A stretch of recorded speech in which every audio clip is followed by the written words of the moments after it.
Welcome to the deep dive. Today, we are taking a bit of a dramatic shift. We're moving away from things like global economics and cutting-edge tech. A big shift. Yeah, a huge one. Instead, we're shrinking our focus way, way down to the microscopic, but I mean infinitely vast level of human intimacy, fear, and profound disconnection. And our subject for this is the lives of just a handful of residents in a fictional town. A fictional, but I think painfully recognizable, small coastal town in Maine, Crosby. That's it. That's absolutely right. And our source material here is not a single narrative, with a neat beginning, middle, and end. No clear plot. Not at all. Instead, it's more like a meticulous mosaic. It's this series of intimate and frankly often brutal character sketches that just give us these glimpses behind closed doors. Behind the polite facades of a community. Exactly. A place where everyone thinks they know everyone else's business. But the real emotional weather, what's really going on inside, is almost always hidden. So our mission today, then, is to really conduct a deep dive into this incredibly complex web of relationships. We want to try and understand the profound loneliness that so often exists right alongside shared lives, and how personal pain and even these moments of unexpected joy are just constantly vibrating next to each other, but they're largely unseen by the very people who share the same streets, the same, pharmacy counter. It's a study in proximity and alienation, really. Right. And to set the context, to understand just how high the stakes are in a place like Crosby, you have to recognize the unique sociological pressure cooker of small-town life. Everything is public. Everything. The things you most desperately want to conceal, a struggling marriage, a disappointed child, a quiet desperation, all of it is subject to immediate, constant scrutiny. And that's the atmosphere you feel, that you breathe when we enter this community. You're never fully private. Never. There's that moment when Kevin Coulson comes back to town, and he's just stunned by how much everyone knows about his life. He asks, Jesus, does everybody know everything? And the response from Olive Kitteridge, which, this really acts as the thesis statement for the entire environment. It's delivered with this casual, almost terrifying comfort. Oh, sure. What else is there to do? Exactly. That single quote just encapsulates the entire mood. That constant casual awareness that your neighbors are observing, they're judging, and crucially, they're comparing. That's what forces people to maintain these elaborate emotional fences. And I think that's what we're going to explore, right? That stark, often heartbreaking contrast between the seemingly ordinary lives in Crosby. The ones they maintain for public view. Right. And the profound conflicts, the secrets, and that underlying shared sense of being emotionally and spiritually, starring. So let's begin our exploration with Henry Kitteridge. Here's a man who is the very picture of small-town stability. The friendly, reliable pharmacist. Yeah. He seems to be the anchor of his, let's say, tumultuous marriage to Olive, but we see very quickly that he's driven by a deep, almost painful longing. A longing to just be in the presence of this young couple, Denise and Henry Thibodeau. And this isn't just, a fleeting wish. It is a symptom. A clear symptom of the emotional emptiness that he's feeling at home. It's just a classic case of him projecting, isn't it? Oh, it's textbook. He doesn't even know the Thibodeaus that well, but he sees them in the parking lot laughing, and he immediately starts to idealize their whole existence. He builds a whole story. A whole fantasy. He imagines their trailer on the outskirts of town, not as, cramped or messy, which it might be, but as cozy and picked up. He even writes dialogue for them in his head. He does. He fantasizes about their simple, shared conversation, inventing what they'd say. Denise saying Henry Kitteridge is an easy boss, and young Henry replying, oh, I like the guy a lot. He's basically romanticizing their poverty, their youth, their connection. It's the appeal of lightness, right? The belief that happiness comes in this simple, organized package. And so when he invites him over for supper, he's essentially trying to import that lightness. He wants to bring that simple shared joy into his own troubled, heavy landscape. He wants it to rub off on his life. Exactly. But the moment he pulls into his own driveway, that fantasy, that whole projection, it just shatters.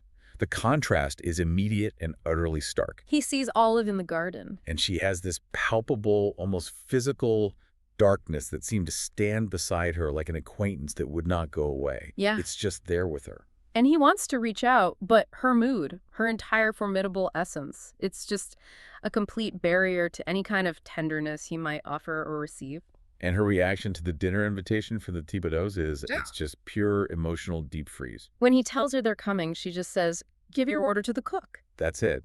That one sentence just establishes the profound lack of warmth, the immediate tension, the whole marital dynamic. Olive is the untouchable authority. And Henry is the supplicant, just trying and failing to negotiate for one single moment of sheer domesticity. So, of course, this internal friction, it has to manifest externally during the dinner itself. Oh, it makes the whole affair just agonizingly uncomfortable. Yeah. Henry is so desperate for this meal to be a success, to prove his family is this idealized unit that he's projected onto the Thibodeaus. So he focuses all his anxiety outward? And who bears the brunt of that anxiety? Their son, Christopher. Of course. Henry feels this unexpected, really violent fury just sprout inside him toward Christopher, who's slumped in adolescent gracelessness and just ignores Henry Thibodeau's attempts at conversation. And Henry Kitteridge sees his son's poor manners as revealing something unpleasant not expected to be found in the Kitteridge home. But it's so important to understand, he isn't just angry at Christopher's rudeness. He is enraged. Enraged that his own flesh and blood is actively sabotaging his attempt to construct this idealized, welcoming family. Right in front of the people he's chosen to idealize. Exactly. His failure as a father, as a husband, is made completely public in that moment. And even the small, shared pleasure they could have had is ruined. The vanilla ice cream, Denise's favorite, gets spilled. And when young Henry Thibodeau tries to clean it up, Olive just commands Henry to leave it, shutting the young man down instantly. That moment where young Henry just sits back, looking stricken, and Henry Kitteridge has to acknowledge, gosh, what a mess I've made. It feels like a microcosm of Henry's entire marriage. It is, absolutely. Even this tiny, accidental effort at connection is just met with all his rigidity. And she just observes the whole thing, concluding her judgment on the spilled ice cream with a terse "Ids." The whole exchange is just screaming, you cannot find simple joy here. But Henry does find the likeness he craved. The sources show that the year after that disastrous dinner, the year he works alongside Denise at the village pharmacy. He thinks of it as the happiest year of his life. Often, yes. It was a time without that crushing psychological weight of beginnings or endings. A time where just small, quiet, reliable pleasures filled him up. And this period is all about his intense, almost spiritual idealization of Denise. She becomes the physical manifestation of an opposing philosophy to Olive's. Olive is triumphantly pronounced that America's a big cheese gone rotten. Right. Henry, conversely, sees Denise as embodying the stuff of America, the belief that the temperate prevailed. She is quiet, neat, hardworking, and kind. Everything he wishes his home life was. Everything. He builds this whole idealized narrative around her, imagining her practical hands pinning a baby's diaper, soothing a fevered forehead. It's less about physical attraction. And more about the profound comfort of reliable, predictable kindness. Yes. And this idealization, it's reinforced by that symbolic exchange with young Henry Thibodeau. The joyful greeting. That Henry returned with Henry. The text describes Denise literally as a football tossed gently between them as she ducks into the store. It's such a beautifully concise metaphor. It is, because they aren't tossing her carelessly. They're sharing her gently, symbolically. It illustrates the sense of community, of ease, and shared joy that Henry Kitteridge desperately, desperately craved. He felt a sense of belonging there. Something he could never access in his own house, where he was just consistently walking on eggshells. And it's the sheer emotional honesty, isn't it? He enjoys her quietness, punctuated by these little spurts of talkativeness. He learns these intimate, mundane details about her family, her mother's MS, her kind in-laws.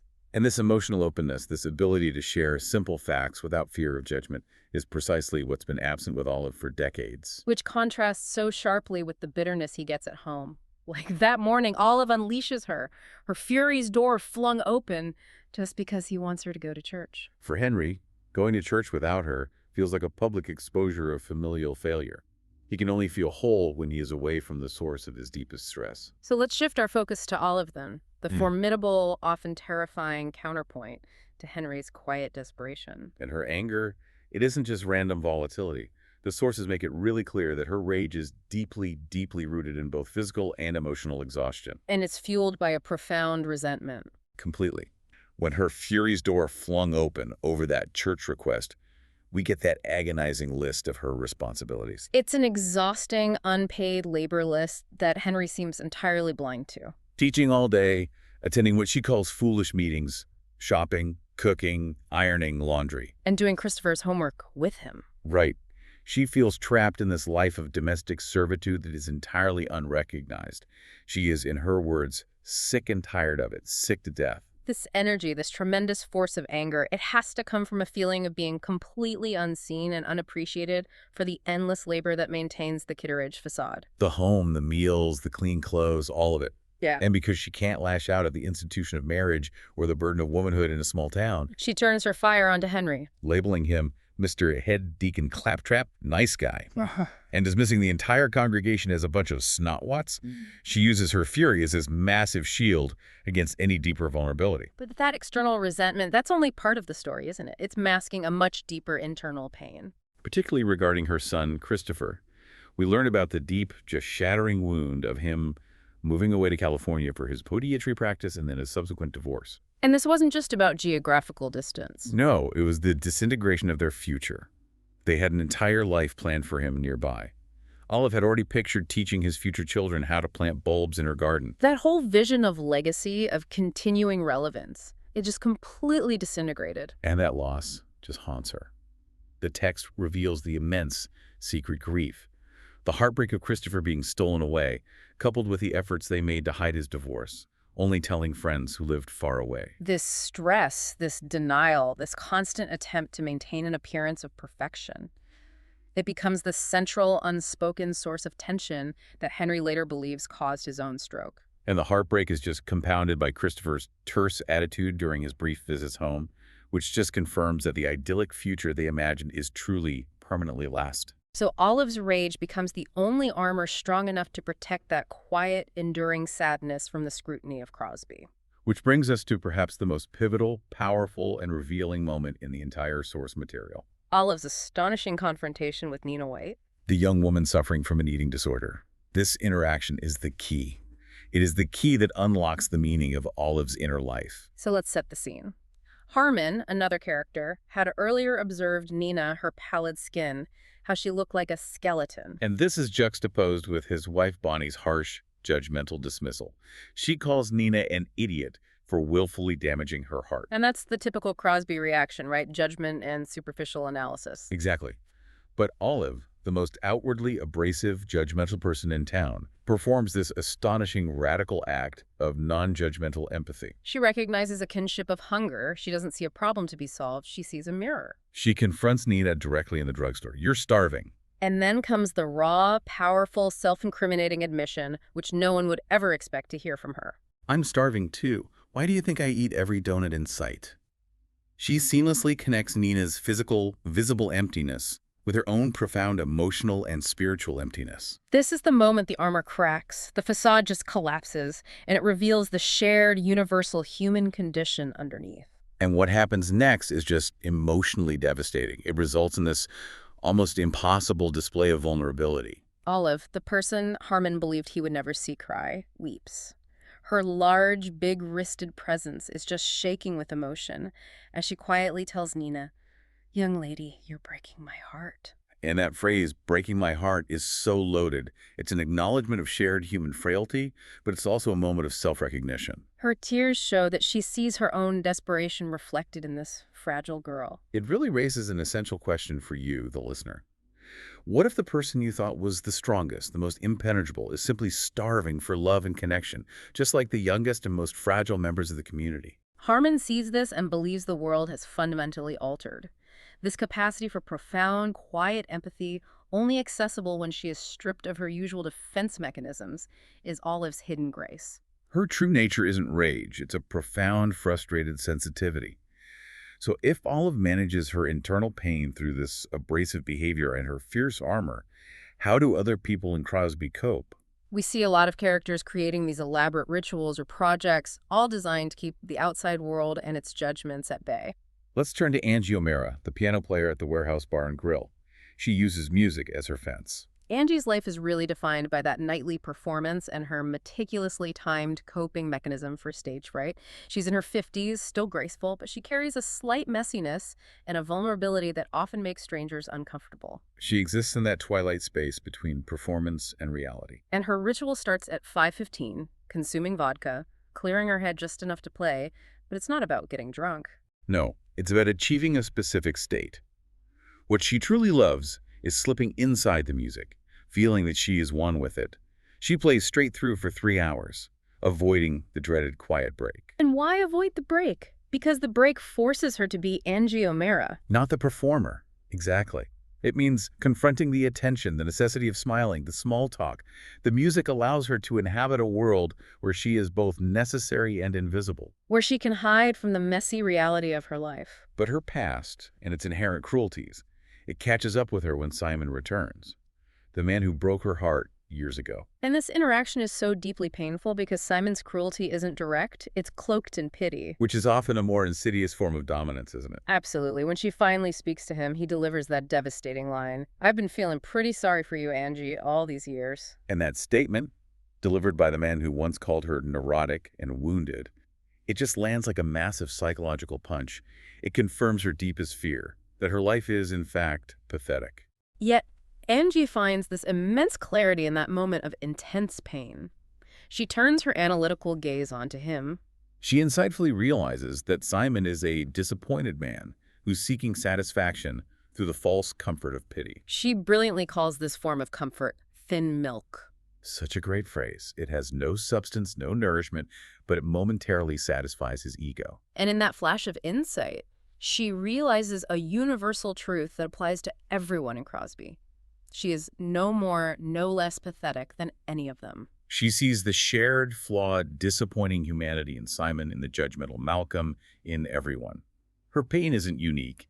It is simply part of the collective experience. That realization is a massive emotional breakthrough. But let's look at a different kind of trap. The Harwood household. Which is just reeling after their daughter Julie called off her wedding.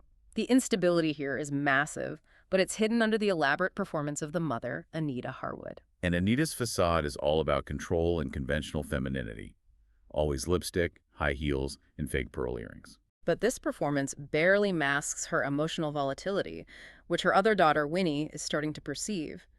Winnie notes the strange, knowing, eye-rolling way people talk about her mother, forcing Winnie to really question Anita's sanity. And Anita's volatility, it escalates from just a performance to outright danger. She threatens her daughter's fiancé, Bruce, through the mail. Which her husband Jim rightly calls a federal crime. But the deepest, most beautiful insight into this household's instability comes from Jim Harwood's quiet, enduring project. Jim, who is described as a recovering alcoholic and a maintenance supervisor, is building a massive boat in the cellar. He's the guy who fixes things externally, but he can't fix his own home life.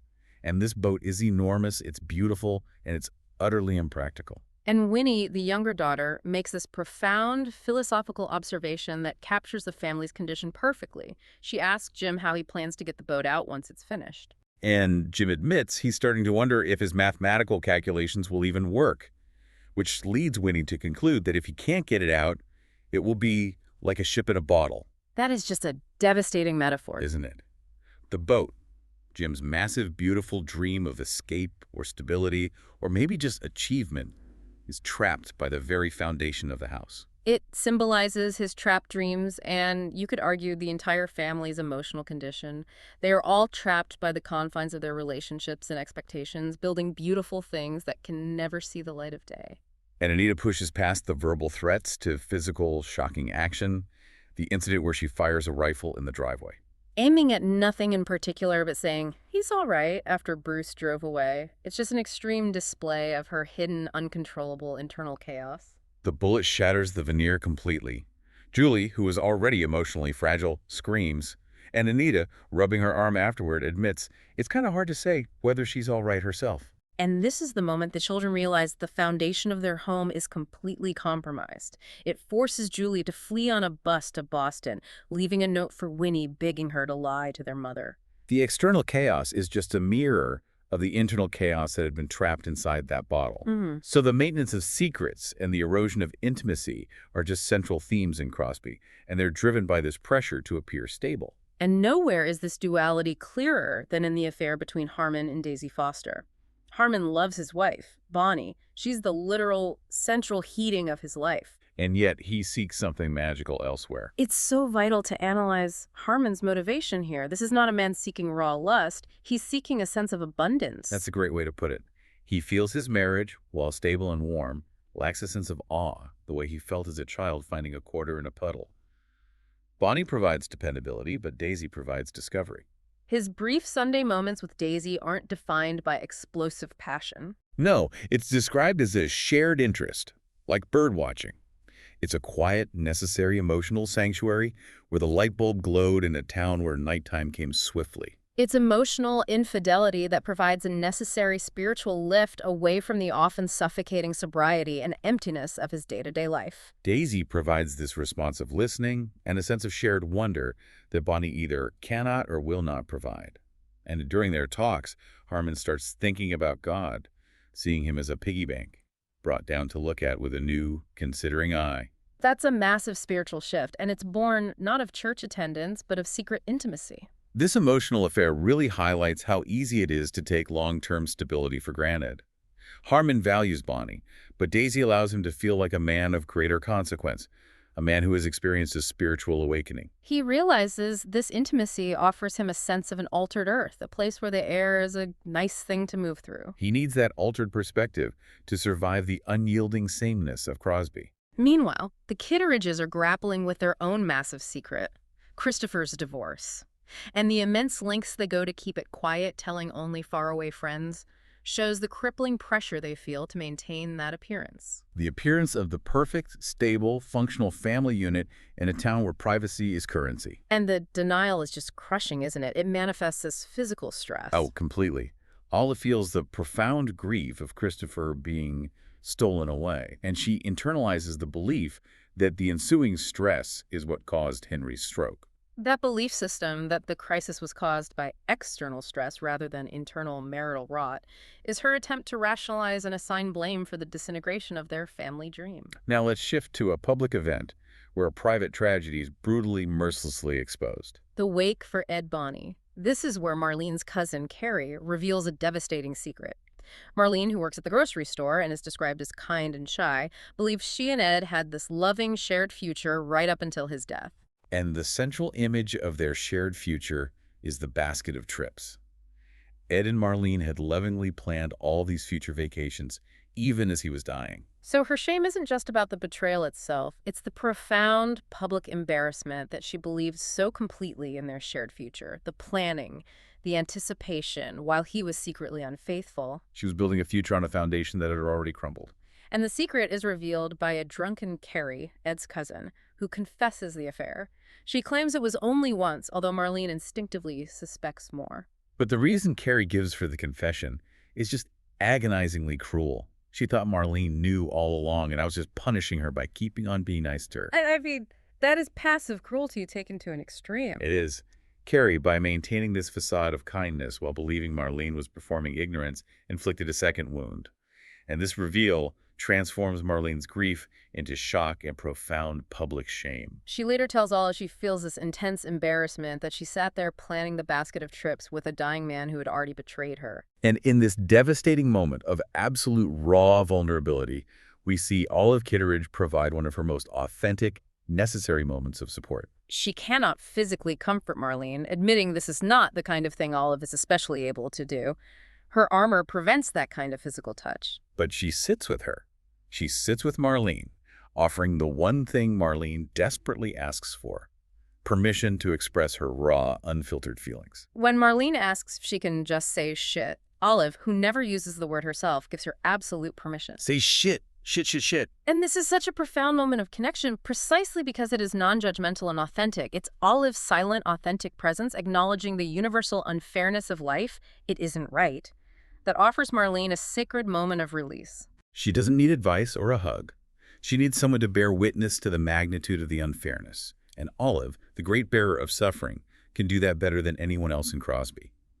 So after Henry's stroke and his eventual death, Olive enters widowhood, and she's grappling not just with loneliness, but with this crushing guilt and a desperate search for meaning in the aftermath of their broken marriage. And she tries to calibrate her own massive suffering by comparing it to others. This is exemplified by her highly analytical, almost clinical visit to Louise Larkin. The mother of the man who committed a mass killing, Doyle Larkin, Olive literally sought a dose of schadenfreude. She was hoping to feel better by knowing that someone else suffered more profoundly, more publicly, and more irreversibly than she did. But the visit fails, spectacularly. Instead of finding a messy, self-pitying woman overwhelmed by tragedy, Olive finds Louise, whose beauty, stripped by grief, still shines through. And Louise's profound, quiet sorrow isolates her. She conveys her quiet certainty that society blames the mother for everything, which connects her experience directly to Olive's own profound anxieties about Christopher's choices and his distance. Then Louise shares an unexpected vulnerability about her own marriage, which throws Olive completely off balance. She reveals that Roger, her husband, is a cold, cold man whose heart beats twice an hour.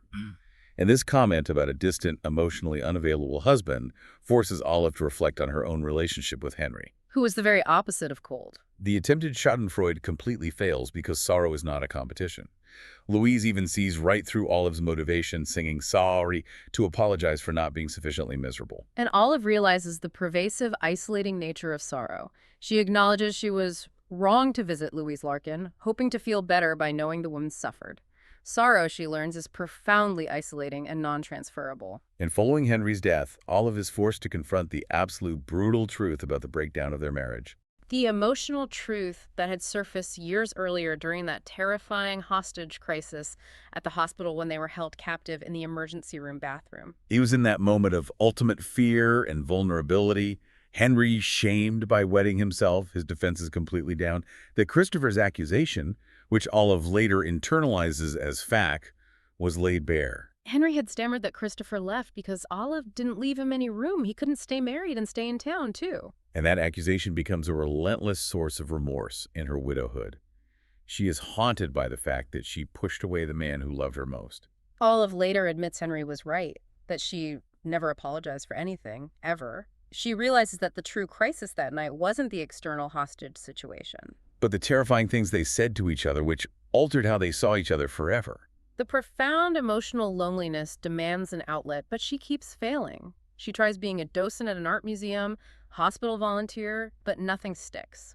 She's out of life and needs something radical to pull her back in, something that transcends the predictable routines of Crosby. And that pull comes from the most shocking, unexpected source, Jack Kennison, a man she immediately disliked. She mentally categorized him as an old horror with an air of arrogant furtiveness. If she were looking for a rebound, he would be the absolute worst choice. The catalyst occurs when she finds him crying on the river path after his wife died, and his vulnerability cuts through her deep-seated revulsion. When she suggests getting a doctor, he admits he doesn't care if he dies, but he makes that raw, guttural plea that immediately gives Olive purpose. Just don't leave me here alone. And that moment, that raw human need for simple presence, immediately gives Olive a place in the world. She sits down and she stays. Their subsequent connection is defined by mutual listening and shared solitude, even though she relentlessly criticizes him in her head, calling him weak, a nitwit, noting his dependency on his mother. Her mind still judges. But her heart has chosen connection. And the relationship culminates when she visits him at his house and finds him resting, feeling what she calls soul poor. The room is quiet, is filled with sunlight, and the silence seems to fold over Olive with a shiver of ghastliness. She is faced with the ultimate choice. Cling to her judgment of his lumpy body and his weakness, or embrace connection. She chooses connection. She sits down beside him, places her open hand on his chest, feeling the steady thump of his heart, acknowledging that basic rhythm of life she almost missed. And here is the core, the final philosophical realization of the sources, distilled through Olive's life experience. Lying there beside him, Olive understands the wisdom that only age and profound loss can bestow. She realizes that young people do not know, because they have not had to learn, that lumpy, aged, and wrinkled bodies were as needy as their own young, firm ones. The hunger Nina White felt is the same hunger she and Jack feel now. But the critical realization is about her past with Henry. She realizes that love should not be tossed away carelessly, as if it were a tart on a platter. If he had found Henry's goodness burdensome and had flicked it off crumbs at a time, it was because she had not known what one should know. That day after day was unconsciously squandered. That phrase, unconsciously squandered, is the heart-wrenching insight of the entire work. It wasn't hatred or outright cruelty that ruined her marriage. It was taking the goodness of Henry for granted. Failing to recognize the value of the mundane kindness, the quiet presence, until it was too late. The cumulative cost of emotional armor and missed opportunities becomes clear only at the very end of the journey, when she is lying next to a man she barely likes simply because she cannot bear to be alone. So what this deep dive into the unspoken, hidden lives of Crosby residents ultimately shows us is the desperate, universal human capacity for both cruelty and connection. Absolutely. We see Olive's cutting temper and Simon's thin-milk pity existing right alongside Henry's simple tenderness toward Denise. And Olive's final, profound vulnerability with Jack Kennison. The common thread, threading through every single character from Harmon to Angie to Julie, is the desperate search for a safe space, a sanctuary, away from the constant judgment and scrutiny of small-town life. It might be Denise's cozy and picked-up trailer, or Angie's isolating refuge inside her music. Harmon's Sunday morning visits to Daisy, or, finally, Jack Kennison's bed. They are all seeking refuge from the unrelenting expectation of normalcy. And that leads us back to the enduring lesson. The immense cost of taking the mundane, the reliable, the good in your life for granted. The things people consistently lie about, happiness, successful children, marital stability, are precisely the things they most want to be true. And the effort to maintain that facade becomes a prison that keeps real connection out. The knowledge that day after day was unconsciously squandered is the powerful, uncomfortable legacy of these characters. It's a tragedy of proximity without intimacy. So, here is the provocative thought we want to leave you with, the thing to mull over as you go about your own day, driving home the lesson learned only at the end of life. What is the emotional or relational equivalent of Marlene's basket of trips that you are planning for the distant future? And what immediate, tangible steps could you take today to ensure that the journey, the everyday, mundane moments, is cherished and not unconsciously squandered? We hope this deep dive provides you with a renewed appreciation for the complex, often hidden lives of those around you. And a clearer view of the goodness that surrounds you right now. Thank you for tuning in. We'll see you next time on The Deep Dive.